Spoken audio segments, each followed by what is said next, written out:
and in no way can we accept or apologize for racism, bigotry, hatred, violence, and those kind of things that too often arise in our country.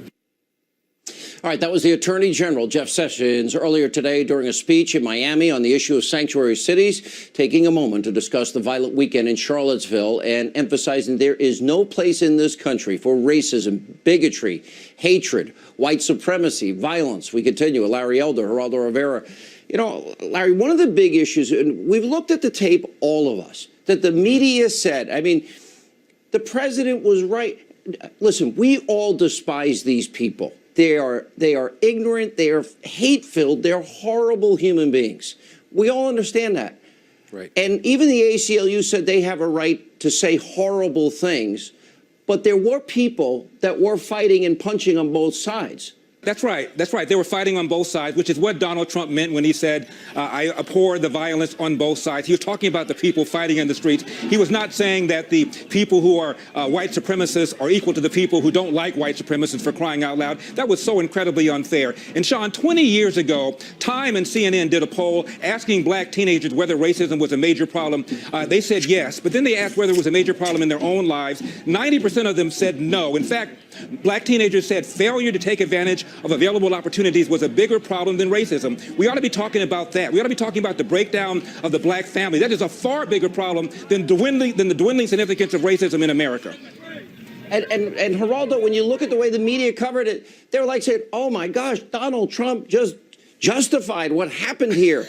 He did not do that. No, he did not. But I tell you, Sean, what if it was a gang of pedophiles against a gang of Boy Scouts, and they both had shields and clubs? You wouldn't be rooting for them or saying both sides were responsible. Nobody's rooting for anybody. There's no moral equivalent between the far left, and I think there is an alt-left, if you want me to get into that, and the neo-Nazis. Yes, I do. Neo-Nazis and KKK, these hate mongers. We all agree on this. We agree. They have no place in any college campus, but there is no doubting the fact, when you're going back all the way to Seattle back in the 90s when they had the G20 riots, there is a group on the far left whose job it is to disrupt, to perpetrate anarchy. And I'm not saying that that's who was involved in Charlottesville. I don't know that for a fact. But in a general sense, you saw them on Inauguration Day in Washington, D.C. I was there. You saw them breaking into stores, ripping the facades off the stores, breaking the windows and so forth.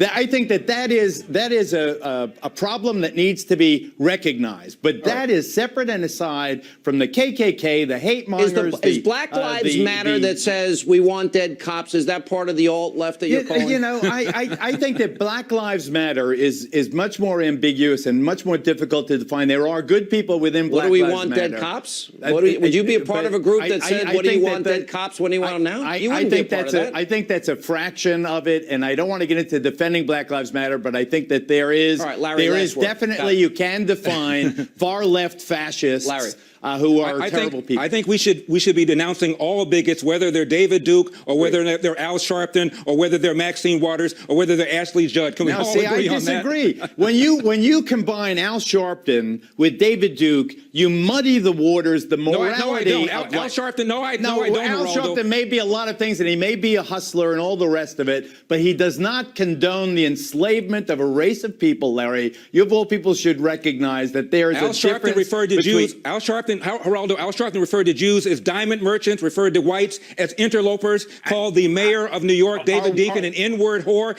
I could talk about Freddie's Fashion Mart. I could talk about the Crown Heights. You may not, with intellectual honesty, compare Al Sharpton to David Duke. You may not. I said he's a bigot. That's like Al Sharpton is a bigot. David Duke is a bigger one. David Duke is a bigger one, but Al Sharpton is one too, right, Geraldo? Al Sharpton does not advocate violence against white people or Jews and all the rest. I said bigot. You can be a bigot and not advocate violence, can't you? I think that when you get into that argument, you give an opportunity to people who have a broader, more insidious. I think there's a bigger case for Sharpton. I could keep you guys on for a whole hour, but I got to run. There's a bigger case for Sharpton. I'm just sorry, we're out of time. When we come back, Greg Jarrett, Deneen Borelli react to the left's outrage over the president's remarks and the abusively biased press. That's next.